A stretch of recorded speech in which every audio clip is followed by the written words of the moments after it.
नमस्कार दोस्तों, स्वागत है आपका इस YouTube channel Sarvan GS classes में। पिछले क्लास में हम लोग चर्चा किए थे खिलजी वंश की जो है प्रशासन के बारे में, खिलजी क्रांति के बारे में, किस प्रकार से जो है खिलजी क्रांति हुई थी और गुलाम वंश के बाद जब खिलजी की सत्ता आई तो उसको हम लोग खिलजी क्रांति क्यों कहते हैं, इन सब के बारे में चर्चा किए थे और खिलजी वंश के प्रशासन को भी चर्चा किए थे डिटेल से।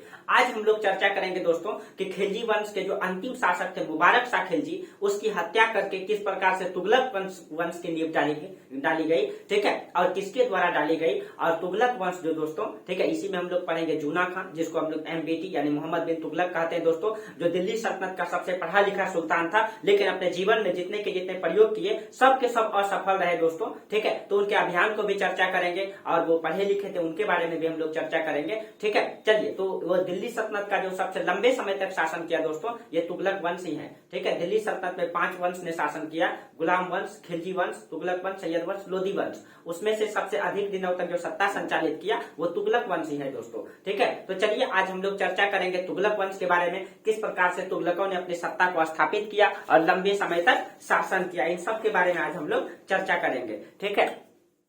चलिए, तो हम लोग चर्चा करते हैं तुगलक वंश के बारे में। लेकिन तुगलक वंश को जानने से पहले जो खिलजी वंश था, तो थोड़ा सा खिलजी वंश के अंतिम शासक के बारे में हम लोग चर्चा कर ले। हम लोग खिलजी वंश में अलाउद्दीन खिलजी के बारे में पढ़े थे, ठीक है। खिलजी वंश में जो है अलाउद्दीन खिलजी के बारे में पढ़े थे कि अलाउद्दीन खिलजी का जो शासन काल रहा, अलाउद्दीन खिलजी का शासन काल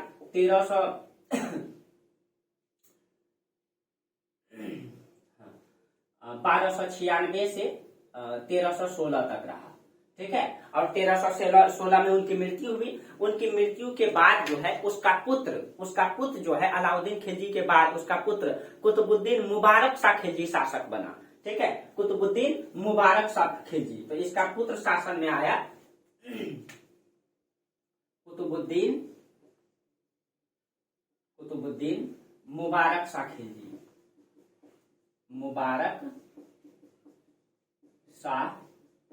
खिलजी, ठीक है।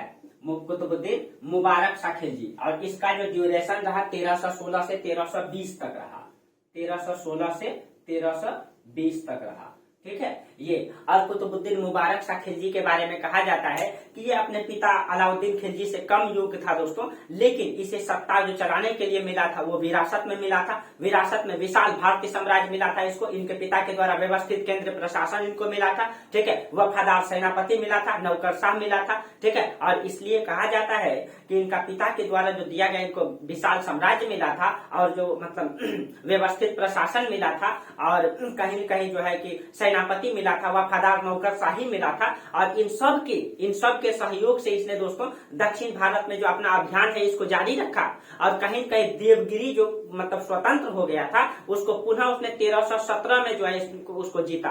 तो इसने जो है 1317 में जो है इसने देवगिरी को जीता था, क्योंकि देवगिरी आप लोगों को पिछले क्लास में ही चर्चा किए थे कि जैसे ही मलिक काफूर दक्षिण भारत से उत्तर आता है, दक्षिण भारत के सभी राज्य जो है अपने झंडा फहरा देते हैं स्वतंत्रता की ना। लेकिन जो है मतलब मुबारक शाह खिलजी ने भी जो है उसको फिर से अभियान चलाया और कहा जाता है कि इधर से मंगोल भी इसमें आक्रमण कर रहा था दोस्तों, और कहा जाता है कि ये जो है मंगोल को भी खदेड़ करके जो है भगा रहा था, ठीक है। लेकिन कहा जाता है कि दिल्ली का जो दरबार था दोस्तों, क्योंकि अलाउद्दीन खिलजी ने शक्ति के आधार पर सत्ता का संचालन किया था और अलाउद्दीन खिलजी जैसा योग्य शासक ही उस सिस्टम को चला सकता था, ठीक है, जो योग्यता जो है मुबारक शाह खिलजी में नहीं था दोस्तों। इसीलिए दिल्ली दरबार जो है षड्यंत्रों का गढ़ बन गया, ठीक है। सुल्तान की हत्या की साजिश चलने लगा, ठीक है, सुल्तान की हत्या की साजिश चलने लगा। और इसलिए कहा जाता है एक व्यक्ति था खुसरो खां ने क्या किया, 1320 में मुबारक शाह की हत्या करके, ठीक है, खुद अपने आप को सुल्तान घोषित कर दिया, ठीक है। और यहीं से खिलजी वंश क्या हो गया, समाप्त हो गया। तो मुबारक शाह खिलजी की हत्या किसने किया, खुसरो खां, ठीक है। 1320 में जो है इसने मुबारक शाह खिलजी की हत्या कर दिया और यहीं से खिलजी वंश क्या हो गया, समाप्त हो गया। तो दिल्ली सल्तनत का सबसे कम समय तक शासन करने वाला वंश था खिलजी वंश और सबसे अधिक समय तक शासन करने वाला है तुगलक वंश। चलिए अब हम लोग चर्चा करेंगे तुगलक वंश के बारे में, जो 1320 से लेकर 1414 तक सत्ता का संचालन किया। देखिए दोस्तों अब क्या हुआ, देखिए दिल्ली दरबार षड्यंत्रों का गढ़ बन चुका था, ठीक है। अब देखिए थोड़ा सा इधर राजनीतिक कंडीशन को देख लें, तो जब खुसरो खां ने, देखिए ये आपका अफगानिस्तान। जब खुसरो खान ने क्या किया, खुसरो खान ने मुबारक शाह खिलजी की हत्या करके दिल्ली की गद्दी पर बैठ गया। ठीक है, दिल्ली की गद्दी पर बैठ गया। अब इस समय स्थिति क्या हो गया, दिल्ली में आ गया खुसरो खान। खुसरो खान आया दिल्ली में। ठीक है, जब ये आ गया, ठीक है, तो तुगलक वंश कैसे सत्ता में आया। और तुगलक वंश का जो संस्थापक है, देखिए तुगलक वंश का जो संस्थापक है,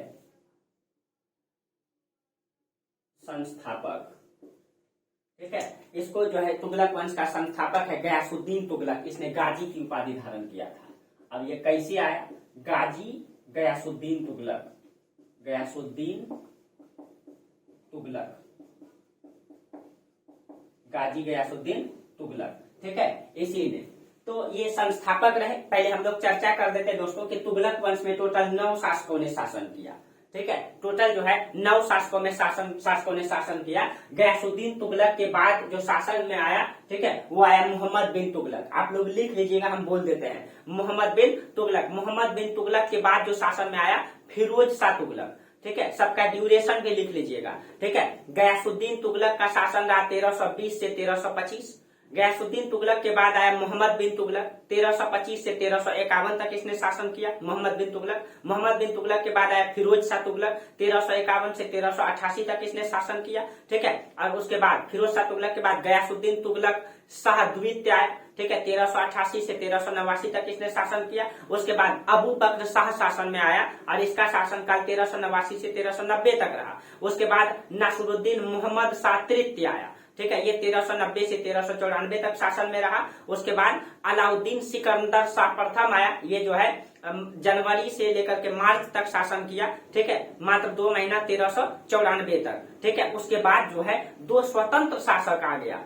मतलब इसके बाद 2 स्वतंत्र शासक, एक ने जो है फिरोजाबाद में अपनी सत्ता की नींव डाली और एक ने दिल्ली में। ठीक है, जो फिरोजाबाद में अपनी सत्ता की नींव डाली नासिरुद्दीन नुसरत शाह और दिल्ली में नासिरुद्दीन महमूद शाह। इतने सारे शासकों ने जो है तुगलक वंश में जो है शासन किया। ठीक है, तुगलक वंश में शासन किया। अब देखिए उसमें से जो संस्थापक रहा तुगलक वंश का, वो कौन रहा, वो रहा गयासुद्दीन तुगलक। ठीक है, गयासुद्दीन तुगलक रहा। और गयासुद्दीन तुगलक के बारे में कहा जाता है इसने गाजी की उपाधि धारण किया था, इसीलिए इसको गाजी तुगलक भी कहा जाता है। ठीक है, और इसी के नाम पे तुगलक वंश का नींव डाला गया। ठीक है, गयासुद्दीन तुगलक को जो है गाजी तुगलक भी कहा जाता है, गाजी तुगलक। और इसी के नाम पे इसका वंश का नाम क्या रखा गया, तुगलक वंश। इसी के नाम पे तुगलक वंश जो है इसका नाम रखा गया। और कहा जाता है कि गयासुद्दीन तुगलक दोस्तों हिंदू माँ से उत्पन्न संतान था। ठीक है, और आप लोग कमेंट करके जरूर बताइएगा कि हिंदू माँ से, ठीक है, कितने सारे जो मतलब इस्लाम शासक थे उनका जन्म हुआ था, आप लोग कमेंट करके बताइएगा।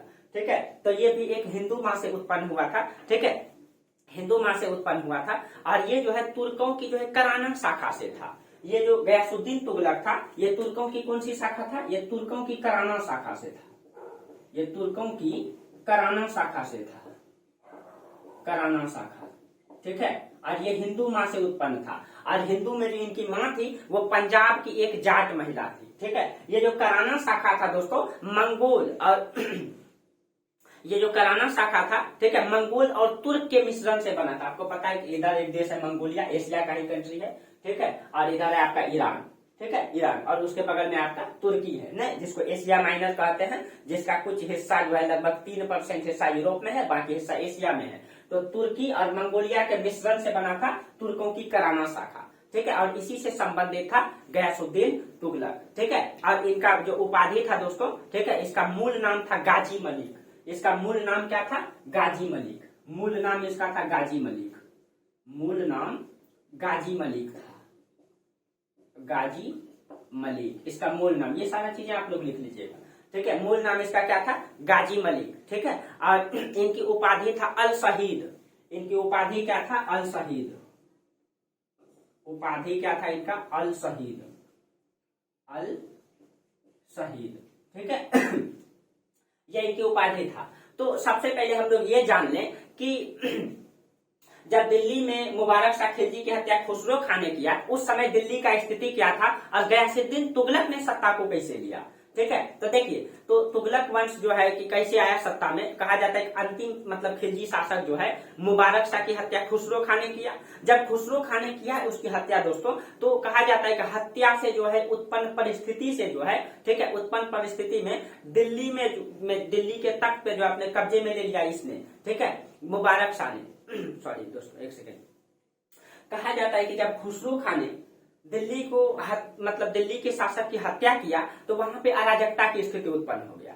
और उस अराजकता की स्थिति में कहा जाता है दोस्तों, दिल्ली में अलाउद्दीन खिलजी ने जितनी संपत्ति जमा करके रखा था, बहुत सारा संपत्ति, बहुत सारा धन खुसरो खान ने लुटा दिया और वहां पे अराजकता की स्थिति उत्पन्न हो गया। और उस अराजकता की स्थिति में, ठीक है, कहा जाता है दोस्तों, गाजी तुगलक यानी गयासुद्दीन तुगलक खुद कहता है उस अराजकता की स्थिति में कोई ऐसा योग्य शासक नहीं था जो दिल्ली की गद्दी को संभाल पाता। इसी कारण से उस समय गयासुद्दीन तुगलक जो है उस समय पंजाब का यानी उत्तर पश्चिम जो मुल्तान का इलाका था वहां का गवर्नर था, ठीक है, वहां का गवर्नर था। और वहां से आकर के इसने जो है दिल्ली उस अराजकता की स्थिति में गद्दी को संभाला दिल्ली का। और उस समय दिल्ली की गद्दी को संभालने वाला कोई नहीं था, ठीक है। ये बोल रहा था कि खिलजी वंश में, खुद ये कहता है कि खिलजी वंश में कोई ऐसा योग्य शासक नहीं था जो दिल्ली की गद्दी को संभालता, इसीलिए इसने जो है दिल्ली की गद्दी को संभाला था, ठीक है। और ये अपने आप कब्जे में लिया। इसका मूल नाम क्या था? तुगलक गाजी, ठीक है। और ये जो है अलाउद्दीन की सेना में जो है सिपाही से सिपासालार बना था। आप लोगों को पिछले क्लास में चर्चा किए थे दोस्तों कि सिपाही जो है एक सैनिक होता था, ठीक है, और सिपासालार 100 सैनिक का जो है प्रमुख होता था, सरदार होता था। तो ये जो है अलाउद्दीन खिलजी के समय ये सिपाही से सिपासालार बना था। तो कोई भी व्यक्ति का प्रमोशन दोस्तों इसने आसानी से नहीं होता है। कहा जाता है ये मंगोल के खिलाफ संघर्ष किया था और खूब नाम कमाया था इसने। और आप लोगों को बोले दोस्तों उत्तर पश्चिम क्षेत्र में इसको हमेशा नियुक्त करके रखा गया, ठीक है। और मंगोल के संघर्ष में इसने खूब नाम कमाया था, इसलिए मुबारक शाह ने इसे जो है पश्चिमोत्तर सीमा प्रांत मुल्तान और बलूचिस्तान का गवर्नर नियुक्त किया था। तो इसको जो है मुल्तान का गवर्नर बनाया गया था। ये पहले क्या था, ये जो मुल्तान है, ठीक है, ये जो मुल्तान है, मुल्तान का इसको क्या बनाया गया था? गवर्नर बनाया गया था, ठीक है। और जो उत्तर पश्चिम में गवर्नर होता था दोस्तों, हमेशा मंगोल इधर से आक्रमण करता रहा। और मंगोल आक्रमण से जो है, मंगोल आक्रमण से बचने के लिए हमेशा दिल्ली के शासकों ने योग्य सेनानायक को ही उत्तर पश्चिम सीमा प्रांत में नियुक्त किया, ठीक है। और कहीं कहीं योग्यता तो और निष्ठा में बदल जाता है दोस्तों जब वो जो है वीरता से लड़ता है, जो संघर्ष करता है, ठीक है। और कहा जाता है कि मुबारक शाह ने इसको उत्तर पश्चिम का गवर्नर बनाया था और वहां से इसने अपनी निष्ठा को साबित किया। और मंगोल के खिलाफ कहा जाता है कि इसने 29 अभियान किया था, ठीक है, 29 अभियान किया था। अमीर खुसरो कहता है दोस्तों 18 अभियान किया था, ठीक है, जबकि बर्नी कहता है कि 20 अभियान किया था। कुछ इतिहासकार कहते हैं 29 अभियान किया था। जो भी अभियान किया था दोस्तों, आप याद कीजिए इतिहास को, जितने भी दिल्ली के सुल्तान ने जो है दिल्ली की सल्तनत की स्थापना किया, ठीक है, या किसी भी वंश की नींव डाला, तो वो उससे पहले उत्तर पश्चिम के क्षेत्र में नियुक्त किया गया था। आप लोगों को पहले भी बताए थे कि बलबन भी पहले जब सत्ता में आया, मतलब बलबनी वंश की नींव डाला गुलाम वंश में, तो कहीं कहीं उसने उत्तर पश्चिम में पहले सेवा दे चुका था। उसके बाद अलाउद्दीन खिलजी भी दोस्तों यही चर्चा किए थे हम कि वो भी पहले उत्तर पश्चिम सीमा प्रांत में कहीं कहीं वो नियुक्त था। तो कहीं कहीं दोस्तों जीवन में जो अधिक संघर्ष करता है वही आगे बढ़ता है, ठीक है, जो कठिन परिश्रमों से लड़ता है वही आगे बढ़ता है। कहते हैं ना दोस्तों कि जब तक हम संघर्ष के मैदान में उतरेंगे ही नहीं तो मुझे जीत या हार कैसे मिलेगी। संघर्ष का मैदान में उसके लिए उतरना जरूरी होता है, कम से कम जीत या हार तो मिलेगा। और एक ना एक दोस्तों कहते हैं ना कि करत करत अभियान, करत करत अभ्यास, सिर पर परत निशान, रसरी आवत जात है। सॉरी दोस्तों कहते हैं करत करत अभ्यास, थोड़ा सा भूल गए दोस्तों, कि करत करत अभ्यास, सिर पर परत निशान, थोड़ा सा दोस्तों शायद भूल गए हम कैसे कहा जाता है कि करत करत अभ्यास जलमति होत सुजान, रसरी आवत जात है, सिर पर परत निशान। यानी कि मतलब अभ्यास करने से दोस्तों क्या नहीं होता है।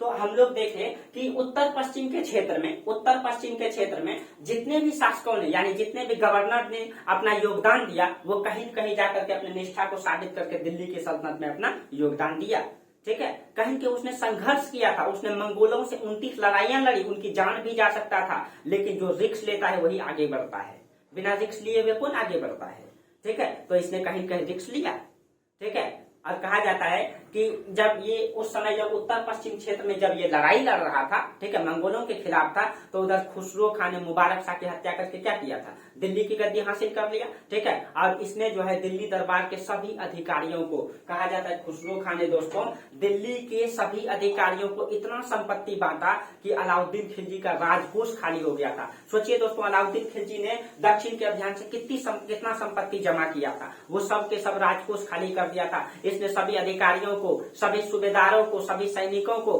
अलाउद्दीन की तरह जो है खूब पैसा लुटाता है दोस्तों। तो कहते हैं ना दोस्तों, जनता आज भी पैसे की भूखी थी और उस समय भी पैसे की भूखा था। आज भी कहीं कहीं 5 साल में जब चुनाव होता है तो हमारा विचार बदल जाता है दोस्तों। हम अपने विचारों को बेच देते हैं चंद पैसों की लालच में, शराब के लालच में, कुछ मतलब छोटी सी संपत्ति के लालच में, और इससे कहीं कहीं हमारा समाज को बहुत बड़ा नुकसान पहुंचता है, ठीक है। और अच्छे नेता का चयन नहीं हो पाता है, और वो नेता हमारे देश को बेचते हैं और हमें बेचते हैं, ठीक है। तो कहीं कहीं दोस्तों अपने निष्ठा को, अपने विचारों को मत बेचिए, ठीक है। दिल्ली कहते हैं दोस्तों सल्तनतें बदलती रही, बादशाहत बदलता रहा, लेकिन ये देश की जनता है दोस्तों, बदलता ही नहीं है, ठीक है। तो कहीं कहीं बदलने की जरूरत है समाज को बदलने के लिए, ठीक है। तो कहीं कहीं खुसरो खान ने पूरी संपत्ति को लुटाया दोस्तों। जिस प्रकार से आप लोग को चर्चा किए थे कि अलाउद्दीन खिलजी ने, वो एक इक्तेदार था करामानिकपुर का, वहां से संपत्ति को लुटाते हुए दिल्ली तक आया था और दिल्ली की जनता ने हंसते हुए उसको स्वीकार कर लिया मुगल बादशाह। उसी प्रकार से खुसरो खान ने किया था दोस्तों, बहुत सारी संपत्ति लुटा दिया अलाउद्दीन खिलजी के द्वारा जमा किया गया, ठीक है। इस कारण से जो है इसको सभी लोग शासक मान लिया था खुसरो खान को। लेकिन इस परिस्थिति में जो है इसके खिलाफ संघर्ष करना आसान नहीं था, क्योंकि सब के सब लोग खुसरो खान को दिल्ली का शासक मान लिया था, और इस परिस्थिति में इसके खिलाफ संघर्ष करना आसान नहीं था। लेकिन गयासुद्दीन तुगलक दोस्तों एक योग्य शासक था, ठीक है। उसने तुगलक गाजी ने जो है लेकिन जो है तुगलक गाजी ने हिम्मत जुटा करके, यानी कि गयासुद्दीन तुगलक ने हिम्मत जुटा करके अपना बेटा जोना खां को पत्र भेजता है। उस समय जोना खां, देखिए उस समय मुल्तान में इस समय गवर्नर के पोस्ट पे है गयासुद्दीन तुगलक, और उसका पुत्र इस समय जोना खां उत्तर प्रदेश के आसपास में, ठीक है, करामानिकपुर के आसपास में अपना सूबेदारी का मतलब कि ये प्रशासन को चला रहा था, ठीक है। वो जोना खां को मतलब पत्र भेजता है कि आप जो है अपने आसपास के सभी इक्तेदार को एकत्रित कीजिए, सभी इक्तेदार को क्या कीजिए, एकत्रित कीजिए, और पड़ोस के सभी इक्तेदार को एकत्रित करके, ठीक है, सुल्तान के खिलाफ बगावत कीजिए, ठीक है। ये संदेश भेजता है, ठीक है। लेकिन उधर से कुछ जवाब नहीं दिया गया। तो तुगलक गाजी ने जो है अपनी सेना लेकर के दिल्ली की ओर कूच किया और यमुना नदी के किनारे जो है खिलजी की सेना को जो है पराजित किया, ठीक है, पराजित किया। यानी कि जब इधर से यहाँ पे तो दोस्तों जूना खां दोस्तों MBT, ठीक है, जूना खां, तो इसको जब पत्र भेजता है ये, तो इधर से कुछ जवाब ही नहीं आता है। तो ये इधर से ये सेना लेकर के आता है और यमुना नदी के किनारे, ठीक है, खुसरो खां की सेना को पराजित करके, ठीक है, और जो है खुद शासन बन जाता है 1320 ईस्वी में, और मलिक तुगलक गाजी गयासुद्दीन तुगलक के नाम से जो है सुल्तान मतलब बनता है। तो इसने गाजी की उपाधि धारण किया था दोस्तों। इसने जो है गाजी तुगलक गाजी गयासुद्दीन तुगलक के नाम से जो है अपने जो है कि मतलब सुल्तान बनता है, ठीक है। और आप याद कीजिए दोस्तों, बाबर ने भी गाजी की उपाधि धारण किया था जब वो खानवा का युद्ध को जीता था। तो न खानवा का युद्ध को जीता था। खानवा का युद्ध उसके लिए आसान नहीं था दोस्तों, ठीक है। खानवा का युद्ध जो है आसान नहीं था। खानवा का युद्ध को जीतने में उसका नाको दम चना चबा दिया था, ठीक है। तो क्योंकि मतलब बाबर के साथ मात्र 12,000 सैनिक था दोस्तों, और जबकि राणा संगा के पास लगभग 1 लाख सैनिक था, फिर भी बाबर युद्ध जीत जाता है दोस्तों। तो कहते हैं ना दोस्तों, युद्ध के मैदान में रणनीति काम आती है, योग्यताएं काम आती है, ठीक है, आपकी रणनीति और कूटनीति काम आती है, ठीक है। बहुत अधिक ताकत भी हर जगह काम नहीं आता है। तो युद्ध का मैदान में रणनीति चलती है दोस्तों, हर जगह ताकत नहीं चलती है, ठीक है। चलिए, और इस तरीके से कहा जाता है, इस तरीके से जो है गयासुद्दीन तुगलक जो है शासक बन जाता है, ठीक है, शासक बन जाता है और अपना सत्ता का संचालन करता है। जब ये शासक बनता है दोस्तों, तब उस समय बर्नी लिखता है, बर्नी की पुस्तक है तारीख-ए-फिरोज शाही। बर्नी कहता है कि इसमें बर्नी लिखता है कि गयासुद्दीन तुगलक जब शासक बना, ठीक है, तो इसकी राज्य की आर्थिक समृद्धि इतनी बेहतर थी कि इसके समय के सारे भिखारियों को भी रोजगार मिल गया था, ठीक है। क्योंकि अलाउद्दीन खिलजी ने दोस्तों इतना राजकोष भर दिया था कि आने वाला पूरा तुगलक वंश जो है बैठ करके खाया, उसके अन्य तक को बैठ करके खाया। उसने जो अनाज भर दिया था उसको भी बैठ करके खाया, क्योंकि अलाउद्दीन खिलजी ने बाजार नीति को लाया था, ठीक है। और कहा जाता है कि इसके समय के सभी भिखारियों को भी रोजगार मिल गया था। इसने कर की दर को, अलाउद्दीन खिलजी ने कर की दर 50% कर दिया था दोस्तों, और इसने घटा करके 1/3 कर दिया। और ये खुद कहते हैं, ये इतनी ईमानदार था दोस्तों, अपनी निष्ठा पूर्वक, ईमानदारी पूर्वक ये खुद कहते हैं कि जनता पर जो है कर धीरे धीरे बढ़ाना चाहिए, अचानक नहीं बढ़ाना चाहिए, धीरे धीरे बढ़ाना चाहिए। 1/10 से 1/11 से अधिक वृद्धि नहीं करनी चाहिए एक साल में, ठीक है, अधिक वृद्धि नहीं करनी चाहिए। और प्रशासन के बारे में तो इसके बारे में बर्नी लिखता है दोस्तों कि इसके प्रशासनिक व्यवस्था के बारे में कहता है कि ये इतना बेहतर कंडीशन में था कि एक भेड़िया भी दूसरे भेड़ियों की तरफ नजर उठा के नहीं देखता था, यानी कि चोरी नहीं होता था दोस्तों। इसके समय में जो है कि प्रशासन व्यवस्था इतना मजबूत कंडीशन में था, ठीक है, कि एक भेड़िया भी दूसरे भेड़ियों को नजर उठा के नहीं देखता था। इसने जो है नैतिकता को इसने बढ़ावा दिया दोस्तों। नैतिकता को बढ़ावा देने के लिए शराब के उत्पादन और बिक्री पर इसने प्रतिबंध लगा दिया था, ठीक है, जुआ पर प्रतिबंध लगा दिया था। इसने जो है मतलब खुद मुकद्दम चौधरी के जो विशेषाधिकार को इसने समाप्त कर दिया था, ठीक है। डाक व्यवस्था को लागू किया था, सिंचाई के लिए नहरों का निर्माण किया था, यानी कहीं कहीं जनता की भलाई के लिए इसने बहुत सारा काम किया था, ठीक है। तो देखिए, जब गयासुद्दीन तुगलक शासक बना दोस्तों तो इसका आर्थिक राजकोष बहुत ज्यादा मजबूत था। इसीलिए कहने का मतलब उसके समय के भिखारियों को रोजगार मिल गया दोस्तों, मतलब सभी मतलब युवाओं को रोजगार मिल गया था, कोई बेरोजगार नहीं था। अलाउद्दीन खिलजी ने इस सिस्टम को मजबूत करने में बहुत बड़ा योगदान दिया, क्योंकि दक्षिण भारत से जो संपत्ति लूट करके लाया था वो बहुत अपार संपत्ति था दोस्तों, जिसको पूरी तुगलकों ने बैठ करके खाया, ठीक है। चलिए, तो गयासुद्दीन तुगलक का शासन काल रहा 1320 से लेकर के 1325।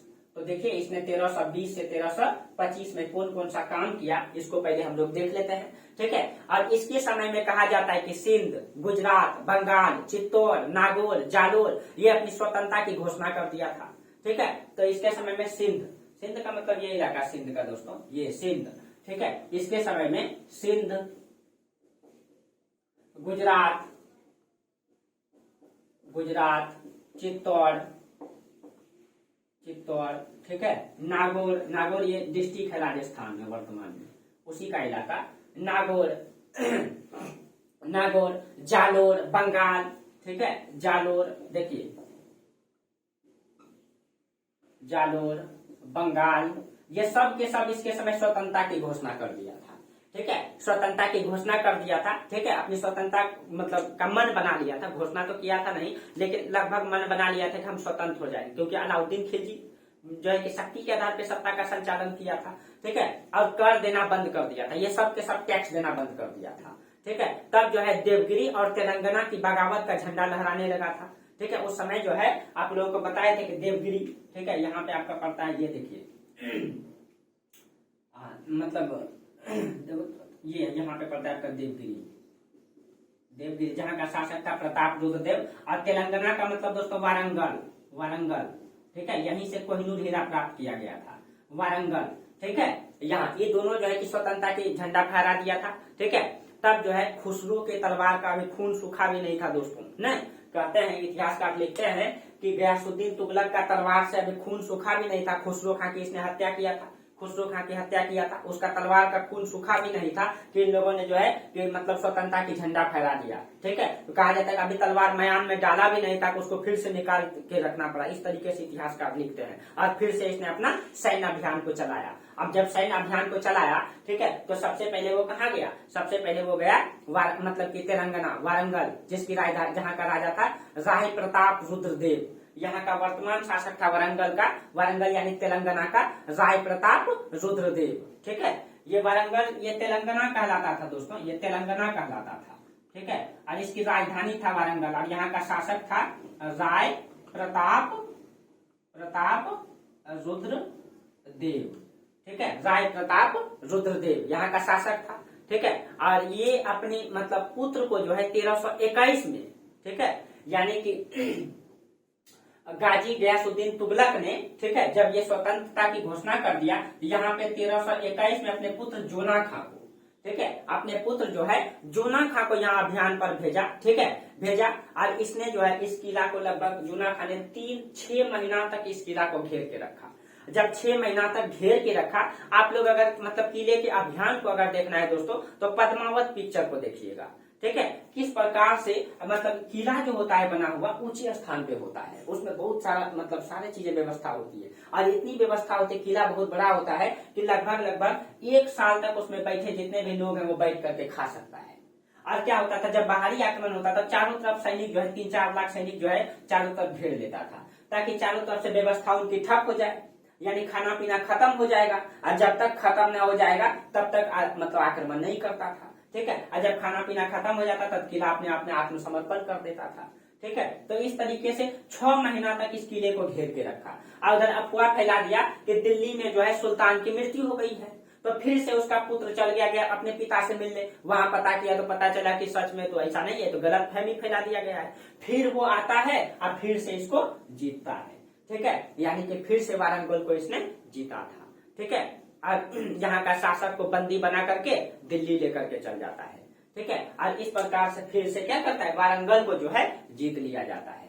ठीक है, उसके बाद इसी को सपोर्ट किया था उड़ीसा। उड़ीसा को उस समय जाजनगर कहा जाता था, यहाँ उड़ीसा जाजनगर ये इसको सपोर्ट किया था वारंगल को सपोर्ट किया था। इसी कारण से इस पर जो है इसको भी अभियान चलाया गया, यहाँ से अभियान चलाया यहाँ पे, यहाँ के शासक को भी दंडित किया गया।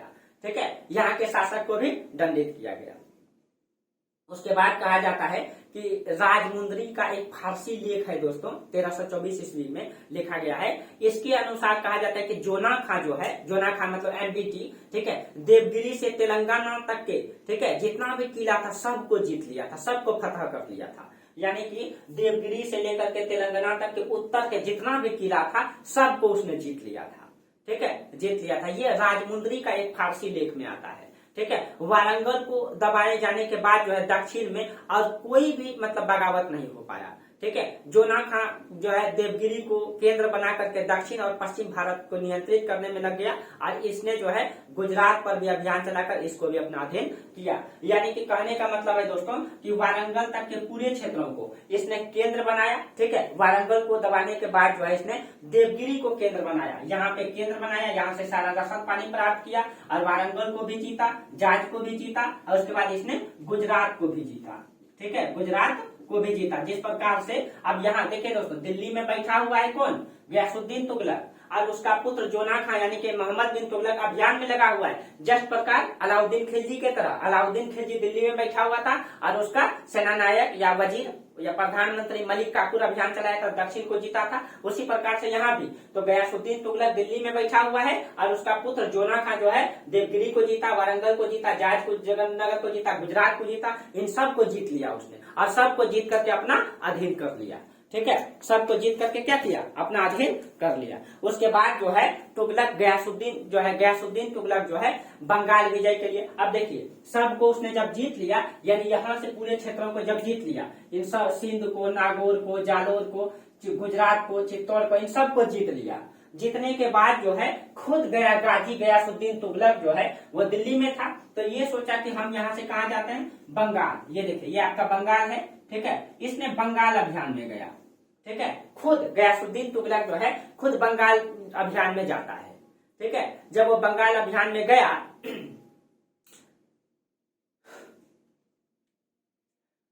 थोड़ा सा यहाँ चर्चा कर दे दोस्तों। कहा जाता है कि जब वो बंगाल अभियान में गया, ठीक है, तो बंगाल अभियान में गया तो बंगाल का विजय के बाद जो है वो दिल्ली लौटने के लिए अपने पुत्र के पास आ रहा था। ठीक है, यानी बंगाल विजय के बाद जब वो बंगाल आता है, यानी सॉरी थोड़ा सा अच्छा से देखिए, दिल्ली से वो बंगाल अभियान में गया, तो जब बंगाल अभियान में गया तो बिहार का पश्चिमी क्षेत्र पड़ता है तिरहुत, वो तिरहुत में ही रुक गया और तिरहुत में रुक करके वहां से अपने सैनिकों को भेजा और पूरे के पूरे बंगाल को जीता। और बंगाल को जीतने के बाद जो है, ठीक है, जीतने के बाद वो दिल्ली लौट रहा था। ठीक है, और दिल्ली लौटने के बदले जब वो बंगाल को जीत लिया था इधर, तो ये बातें जो है एमबीटी को पता चला, तो एमबीटी ने जो है अपने पिता को, ठीक है, अपने पिता की स्वागत के लिए दिल्ली के बाहर पड़ता है अफगानपुर में उसने जो है एक लकड़ी का महल बनवाया। ठीक है, अपने पिता की स्वागत के लिए, क्योंकि वो बंगाल को विजिट किया था, तो बंगाल से जब वो लौट रहा था उससे पहले इसने अफगानपुर में लकड़ी का महल बनवाया था और लकड़ी का महल बनवाया था अपने पिता की स्वागत के लिए। ठीक है, और जब वो लौट रहा था, ठीक है, जब वो लौट रहा था जब वो दिल्ली लौट रहा था, अफगानपुर के पास स्वागत समारोह का जो भवन बनाया गया जूना खां के द्वारा, उसी भवन में वो गया, स्वागत भवन में। ठीक है, और स्वागत भवन में जब गया तो कहा जाता है, अलग अलग इतिहासकार अलग अलग बातें लिखते हैं दोस्तों। कुछ इतिहासकार कहते हैं कि उस महल में जब वो बैठा तो वो लकड़ी का महल था, लकड़ी के महल में बिजली गिरने से जो है उसकी मृत्यु हो गई। देखिए, अलग अलग इतिहासकार अलग अलग बात करते हैं इसके बारे में। ठीक है, एक इतिहासकार कहते हैं कि हाथियों का पैरेड हो रहा था, यानी उनका स्वागत किया गया। वो लकड़ी के महल में, आलीशान महल में अपने बेटा के साथ बैठा हुआ था। उनका एक और बेटा था। ठीक है, उनका एक बेटा और था, उसका नाम था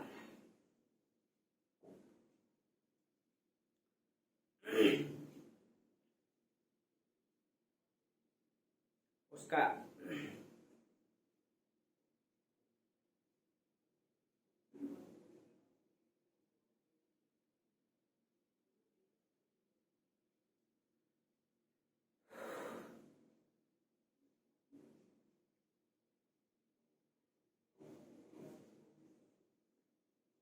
हाँ, उसका एक बेटा का नाम था दोस्तों मोहम्मद। ठीक है, उसका एक बेटा का नाम था मोहम्मद। ठीक है, तो अपने पुत्र मोहम्मद के साथ वो उस लकड़ी के महल में बैठा हुआ था। और उस लकड़ी के महल को कहा जाता है, कुछ इतिहासकार लेते हैं, उसमें बिजली के गिर जाने से जो है उस मतलब उस भवन में जो आग लग करके उनकी मृत्यु हो गई। कुछ इतिहासकार लिखते हैं कि हाथी का पैरेड हो रहा था उनके स्वागत में, और हाथी उसमें टच कर गया तो वो महल जो है कि गिर गया उसके ऊपर और उनकी मृत्यु हो गई। ठीक है, उनकी मृत्यु हो गई। अलग अलग कुछ इतिहासकार ये साजिश, मतलब इतिहासकार हैं, कुछ इतिहासकार कहते हैं कि नहीं, ये जो है एमबीटी का साजिश था अपने पिता को मारने के लिए। ठीक है, ताकि उनके पिता और उनके भाई की मृत्यु हो जाएगा तो वो खुद गद्दी पर बैठ जाएगा। ठीक है, जबकि दोस्तों सच क्या है किसी को पता नहीं। ठीक है, लेकिन सच ये हो सकता है कि एमबीटी तो खुद शासक ऐसे भी बन जाता, हो सकता है पैरेड से ही हो सकता है गिर गया होगा, लेकिन अंततः जो है गयासुद्दीन तुगलक की इस प्रकार से असमय मृत्यु हो गई, अकाल मृत्यु इसको कह सकते हैं। ठीक है, और तुगलकाबाद में जो है जौना खान ने अपने लिए जो है कब्र बनवा के रखा था, उसी में अपने पिता को दफना दिया। ठीक है, और इसी समय कहा जाता है कि जैसे गयासुद्दीन तुगलक की मृत्यु हुई, उसी समय अफ्रीका का यात्री था जो मोरक्को का रहने वाला था, इब्न बतूता ये जोना खा के जब गद्दी पर बैठा, जब मोहम्मद बिन तुगलक गद्दी पर बैठा, तब ये आया था, मतलब कि दिल्ली। ठीक है, दिल्ली दरबार में आया था। तो याद रखिएगा कि इब्न बतूता दिल्ली में आया तुगलक वंश में, लेकिन वो कब आया था? वो जो है एमबीटी के समय आया। एमबीटी ने इसको काजी नियुक्त किया था अपने दरबार का। ठीक है, एमबीटी ने इसको नियुक्त किया काजी, और उसको काजी नियुक्त करके 1342 ईस्वी में इसको जो है सुल्तान जो है राजदूत के रूप में इसको चीन भेजा था। ठीक है, तो याद रखिएगा एमबीटी, इसके बाद शासक कौन बना? एमबीटी, मोहम्मद बिन तुगलक। ये जब बना इसी के समय में मोरक्को यात्री जो है 1333 में मोरक्को यात्री इब्न बतूता ये मोरक्को का था, वहीं से आया था। ठीक है, ये जो है आया था एमबीटी के समय। एमबीटी इसको क्या नियुक्त किया था? काजी नियुक्त किया था। ठीक है, काजी मतलब होता है न्यायाधीश। ठीक है, काजी। और इस काजी को जो है इब्न बतूता को एमबीटी जो है राजदूत के रूप में इसको चीन भेजे थे। ठीक है, चीन भेजे थे, याद रखिएगा इसको। और चीन इनको कब भेजा गया था? 1342 ईस्वी में। 1342 ईस्वी में इनको चीन भेजा गया था। और इब्न बतूता एमबीटी के बारे में बहुत चीजें लिखता है। इब्न बतूता कहता है कि मतलब इब्न बतूता जो है अब मतलब एमबीटी को, ठीक है, पितृहंता बताता है। इसीलिए इसी आधार पे जो है इतिहासकार बाद में इसको पितृहंता शासक भी मानते हैं। ठीक है, जबकि ये सच क्या है दोस्तों किसी को पता नहीं है। ठीक है, इस तरीके से जो है गाजी गयासुद्दीन तुगलक की मृत्यु हो जाती है। ठीक है, गाजी गयासुद्दीन तुगलक की क्या हो जाती है? मृत्यु हो जाती है। ठीक है, देखिए थोड़ा सा हम इसके बारे में चर्चा करें तो प्रशासनिक व्यवस्था के बारे में।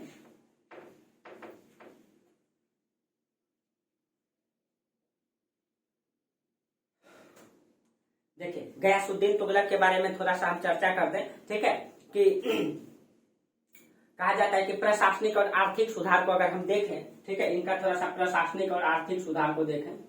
प्रशासनिक एवं आर्थिक सुधार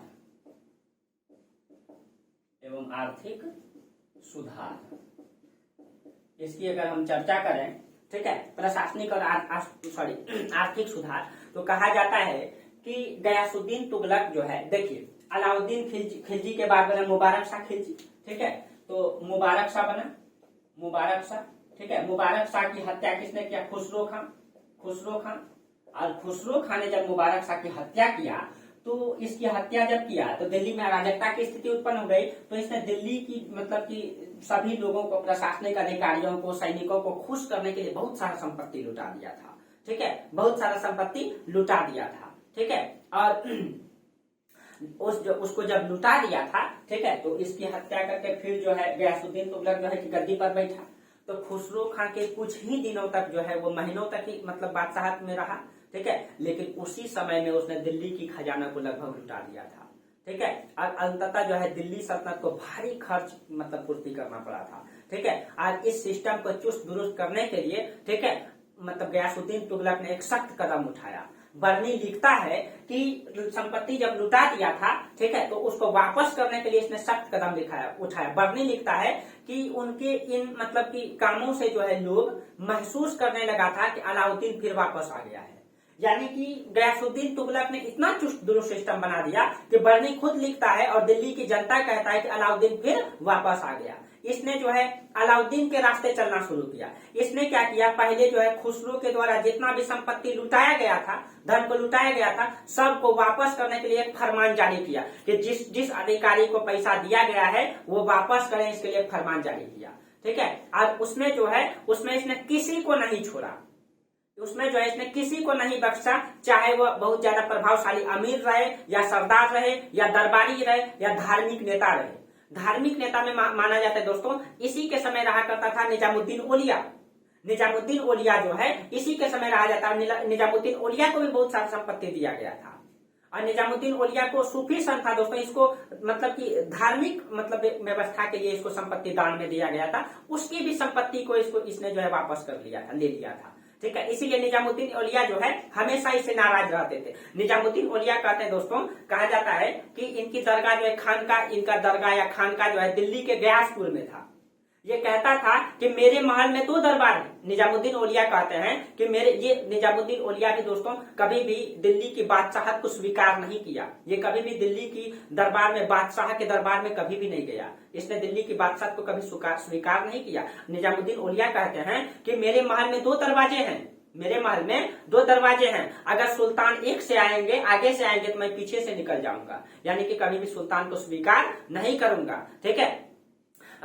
मतलब और इसी ने गयासुद्दीन तुगलक को कहा था कि दिल्ली अभी दूर है, ठीक है, दिल्ली अभी दूर है, पहले बंगाल से तो वापस आइए। यानी याद कीजिए दोस्तों, यानी कि जब गयासुद्दीन तुगलक बंगाल अभियान में गया था तो उसी समय जो है निजामुद्दीन औलिया ने कहा था कि दिल्ली दुरस्त, यानी दिल्ली अभी दूर है, पहले आप बंगाल को जीत करके दिल्ली वापस तो आइए। और कहीं कहीं दोस्तों निजामुद्दीन औलिया का क्या शराब कहिए इसको या बात कहिए लग भी गया। यानी कि जब वो निजामुद्दीन औलिया जब उनको बोला तो वो बंगाल अभियान में गया। बंगाल अभियान से दोस्तों वापस ही आ रहा था, दिल्ली के सीमा में ही पड़ता है अफगानपुर, ठीक है, वहीं पे उनकी मृत्यु हो गई। कहीं कहीं वो दिल्ली पहुंच भी नहीं पाए। तो कुछ इतिहासकार ये भी आरोप लगाए दोस्तों कि निजामुद्दीन औलिया का शराब इसको लग गया, ठीक है, निजामुद्दीन औलिया का शराब इसको लग गया, जबकि ये सच नहीं है दोस्तों, ठीक है, ये सच नहीं है, ठीक है। चलिए, तो ये है। अब देखिए, तो कहीं कहीं जो है मतलब गयासुद्दीन तुगलक ने इन सभी की संपत्ति को वापस लाने के लिए सबके दान में दिया हुआ भूमि तक को इसने वापस ले लिया था।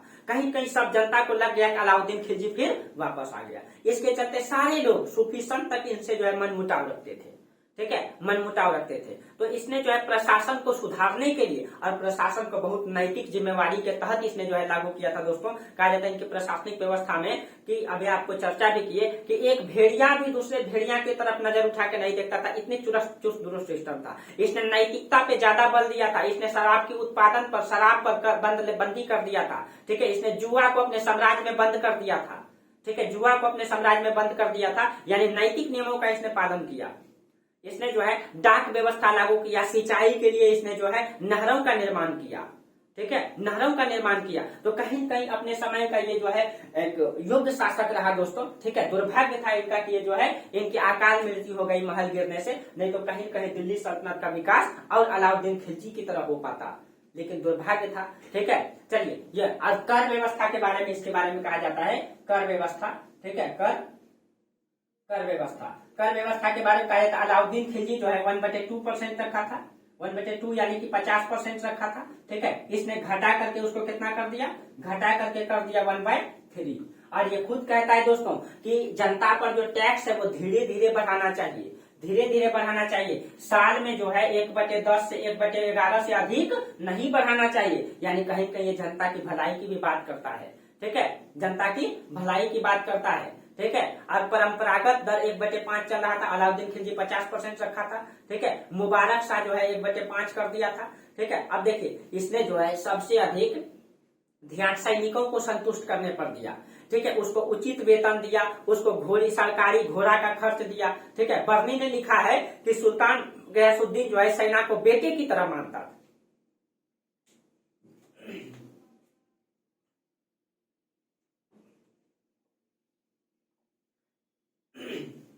तो सुल्तान गयासुद्दीन जो है मतलब कि सैनिक को जो अपने बेटे की तरह मानता था। और जिस प्रकार से ठीक है अलाउद्दीन खिलजी ने भ्रष्टाचार को खत्म करने के लिए ठीक है दाग और हुलिया प्रथा को लागू किया था। क्योंकि क्या होता था कि मतलब सैनिक जो है मतलब जो प्रशासनिक अधिकारी होते थे मतलब घोड़ा को एक बार खरीद के लाता था, उसका पैसा ले लिया, फिर उसी घोड़े का पैसा दोहरा कर सुल्तान के सामने दिखा करके डबल पैसा ले लेता था। इसलिए अलाउद्दीन खिलजी ने दाग और हुलिया प्रथा लागू किया था। यानी कि सैनिकों को घोड़ों को दाग दिया जाता था, उसकी हुलिया पहचाना जाता था, उसकी हुलिया को लिखा जाता था। ठीक है, और उस परंपरा को इसने भी लागू रखा। ठीक है, तो इसने भी हुलिया प्रथा को क्या किया, ठीक है दाग और हुलिया प्रथा को ये भी क्या रखा मतलब जारी रखा। ठीक है, दाग और हुलिया प्रथा को इसने भी क्या रखा, जारी रखा। और कहीं कहीं अपने समय में ठीक है एक बेहतर शासक के रूप में इसने शासन किया दोस्तों। ठीक है, और कहीं कहीं जो है तुगलक सल्तनत मतलब वंश का एक योग्य शासक रहा। लेकिन दुर्भाग्य था दोस्तों कि इनकी मृत्यु हो गई। ठीक है, दुर्भाग्य था इनकी मृत्यु हो गई। और इनकी मृत्यु के बाद जो है इसका पुत्र एमबीटी शासन में आया।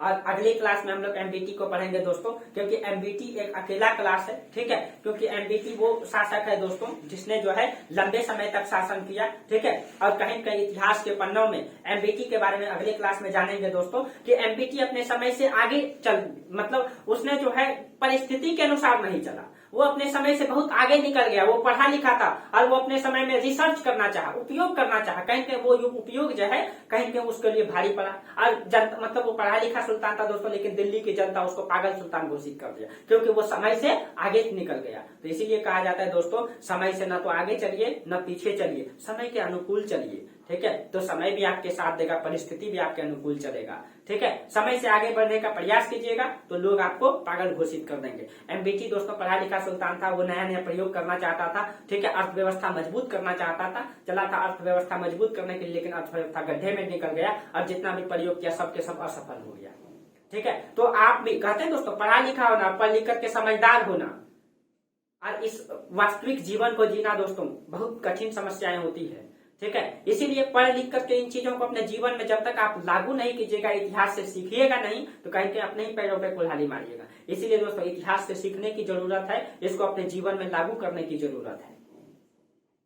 ठीक है, चलिए तो आज यहीं तक रहने दीजिए, फिर हम लोग अगले क्लास में चर्चा करेंगे इससे आगे। ठीक है, और आप लोगों को दोस्तों आप लोग देखिए तैयारी में अगर आप लोग मतलब बेहतर तरीके से लगे हुए हैं तो आप लोग सिलेबस पे ज्यादा फोकस कीजिए। मैं आप लोग को बार बार कहता हूँ, ठीक है, जब तक आपका सिलेबस कंप्लीट ना हो जाए तब तक आप लोग जो है एग्जाम नहीं दें। और मैं आप लोगों को बता देता हूँ, अगर कोई तैयारी करना चाहते हैं, अगर आप इंटर में मतलब कि मान लीजिए कि इंटर में जो भी लिए हैं इंटर पास कर गए, ठीक है, या तो आप बीए में एडमिशन कराए या बीकॉम में कराए या बीएससी में कराए।